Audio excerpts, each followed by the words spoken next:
السؤال الثاني من الأخ حسين من العراق.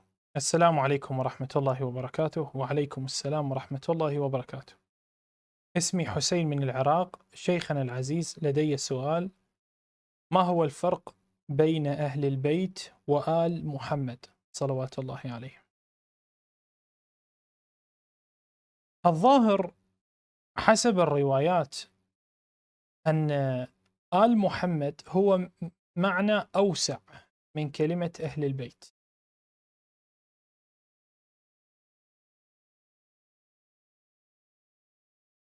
فلو قرأنا مثلا في كتاب الكافي عن جابر قال: سمعت أبا جعفر يقول عليه السلام: إنما يعرف الله عز وجل ويعبده من عرف الله وعرف إمامه منا أهل البيت. منا أهل البيت أي 14، ليس 12، 14. فاطمة الزهراء داخلة بالإمامة وهي سيدة الإمامة، مو بس عندها إمامة، كما قلت سابقا هي فوق الإمامة، إمامة على الإمامة. إنما يعرف الله عز وجل ويعبده من عرف الله وعرف إمام زمانه وعرف إمامه منا أهل البيت، ولا يعرف الله عز وجل، ومن لا يعرف الله عز وجل ولا يعرف الإمام منا أهل البيت فإنما يعرف ويعبد غير الله، هكذا والله ضلالة. بس تعليق صغير أخرج عن النقطة.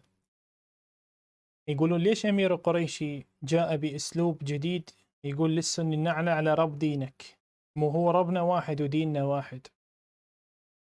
أمير القريشي ما عنده وقت يرد على مخانيث مراجع الشيعة، ما عنده وقت، ذولا كشم يفتهمون حمير، بس مرات يصير عنده وقت يرد عليهم، لا بأس به على الأحوط لزوما.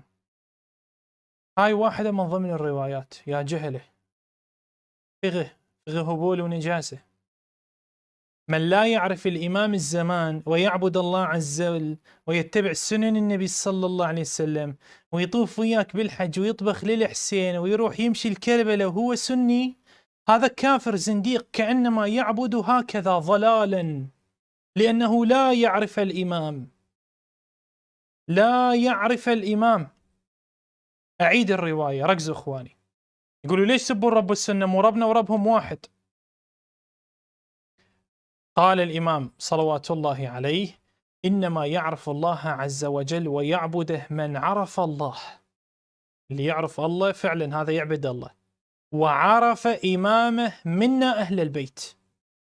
كل إمام في زمانه، نعتقد بإمامة المهدي صلوات الله عليه وبإمامة الأئمة. ومن لا يعرف الله ولا يعرف الإمام منا أهل البيت، شوف، ولا يعرف الإمام منا أهل البيت فإنما يعرف ويعبد غير الله، هكذا والله ضلالة. هيك بالصحراء بالغرفة الفارغة مع السيد، لبيك اللهم عز، هيك بقر، جاموس وتفتر، جاموس وبقر ودجاج ابيض. والله حلوه هاي، خوش هاي. السنه بقر وذول الدياي ابيض، بس انتبهوا لا يدوسونكم اخوانكم السنه. يا الله هم 1400 سنه دايسين على راسكم، هسه ظلت على الدوسه بالحج. بقر ودجاج ابيض، مزرعه اخواني، مزرعه. ضلاله، كانما يعبد الله ضلاله. سني مو واحد. السيد يقول ربنا وربهم واحد، اي نعم. يعبد الله؟ لا ما يعبد الله. اعماله واقعا مقبوله؟ لا بالقندره هو والسيد اعماله واقعا مقبوله. شنو يعبد الله؟ ضلاله ضلاله. بالصحراء واحد بالصحراء هيك ما يعرف اي شنو، ما يعرف اي شيء، ما يعرف اي شيء، هيك مع الخيل يا شقره. بقره هي، بقره ربوها مع الخيل، ركضت وقالوا لها مع الخيل يا شقره. كلام الائمه عليهم الصلاه والسلام. يقولون الناس امير قريش جاء بدين جديد. أنتم الذين ابتعدتم عن دين أهل البيت واتبعتم دين المراجع الوسخين الأغبياء. أنتم مو السبب، مو بي أنا رجال، هاي ملتزم بالروايات. أثبتوا دينكم بالروايات وسآتي معكم. كأنما شو، حفظوا إخواني، حفظوا. السني من لا يعرف إمام زمانه كأنما يعبد الله، كأنما يعبد غير الله. أريد أنطيك الأقوى، بس أخاف عليك، والله أخاف عليك أسد وتعظهم وتنعل ربربهم، والله العظيم أدري بك. أنطيك الأقوى، مستعد، بس على كيفك ويا السيد ويا رب السيد ويا دين السيد، شوية شوية شوية شوية، حتى ما يقولون أمير قريشي يشجع أتباعه يسبون الشيعة. شوية شوية، ما يخالف ما يخالف، تحملهم أخوتك شوي شوي. يلا أنطيك الأقوى، أنطيك الأقوى. ومن لا يعرف الإمام منا أهل البيت، هذه أي معرفة؟ هذه أي معرفة؟ كل معرفة يا معرفة أبو الحسنين الخليفة الأول وخلاص؟ خوش آدمي كان خوش إنسان، والله حصل أصوات انتخابات بيوم الغدير بس باقوه من التيار. هاي ليس معرفة، هذه ليست معرفة. حديث النورانية، ومن لم يعرفني بالنورانية من بلغه وأنكر عارفا بحقه، خالق رازق مشيئة الله ذات الله ونفسه. ومن لم يعرف الإمام منا حق معرفته كأنما يعبد والله غير الله.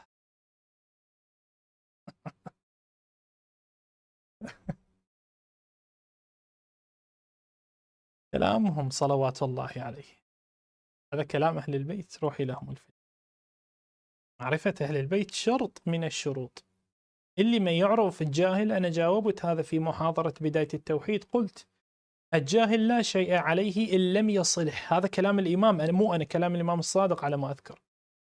حينما سأله جابر قال له يا مولاي فليس كل شيعتكم هكذا يعتقدون خالقي الرازقين؟ قال هم على خير إن لم يبلغهم وأنكروا. إذا بلغهم وأنكروا هنا الكارثة، هنا يجي السب واللعن عليهم وعلى دينهم. إذا ما يعرفون ما يدرون أبد، لا ذولا إن شاء الله تعالى على خير. ولازم يعرفون، يعني لازم يعرفون، مو معناه ينتركون. طيب احنا نريد نعلق على كلمة سؤال الأخ، ما هو الفرق بين آل محمد، نرجع لموضوعنا، وبين أهل البيت. فالإمام ماذا وصف هنا الأربعة عشر المعصومين صلوات الله عليهم بكلمة منا أهل البيت؟ أيضا هنالك رواية أخرى أنا سبق وإن ذكرتها،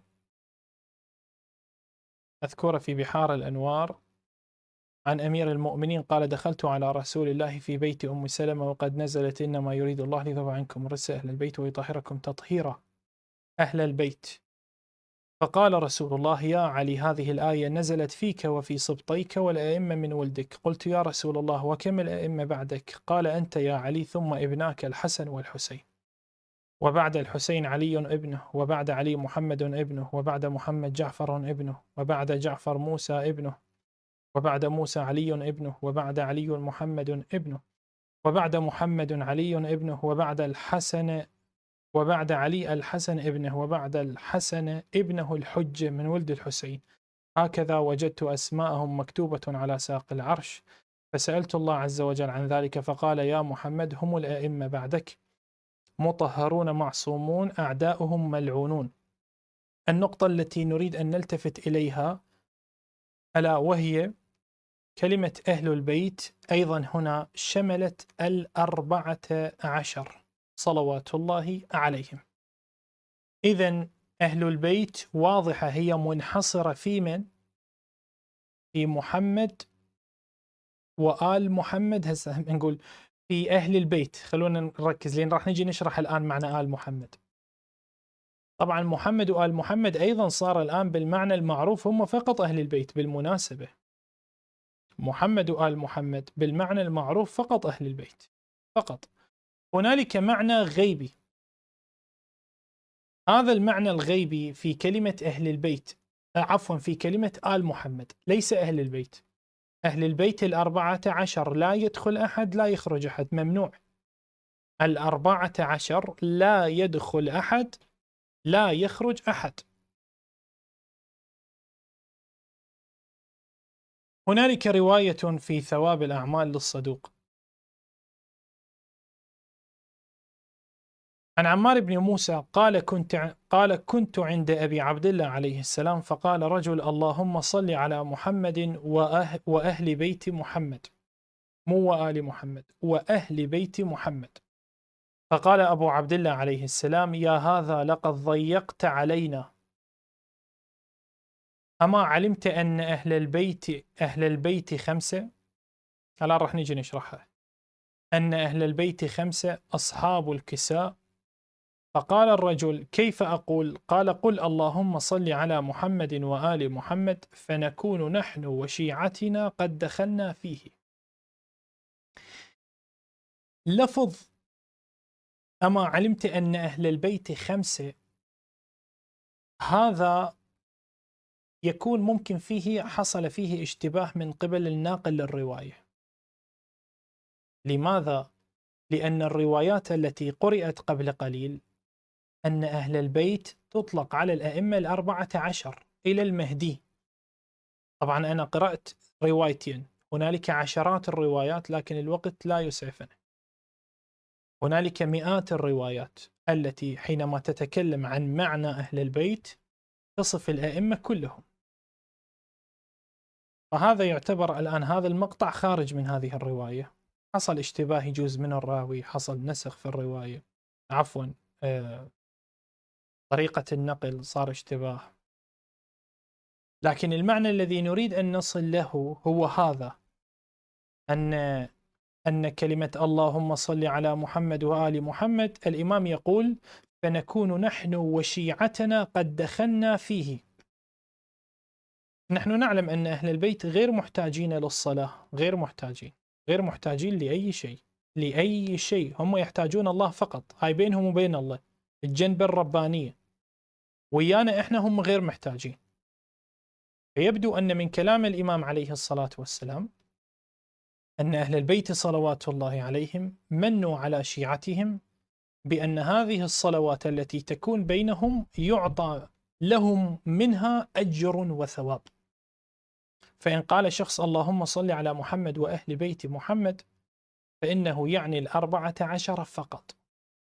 إذا قال اللهم صل على محمد وآل محمد فهنا يدخلون معهم الشيعة، لا معناه يدخل الشيعة مع آل محمد. آل محمد هم أهل البيت، هاي منتهين منها.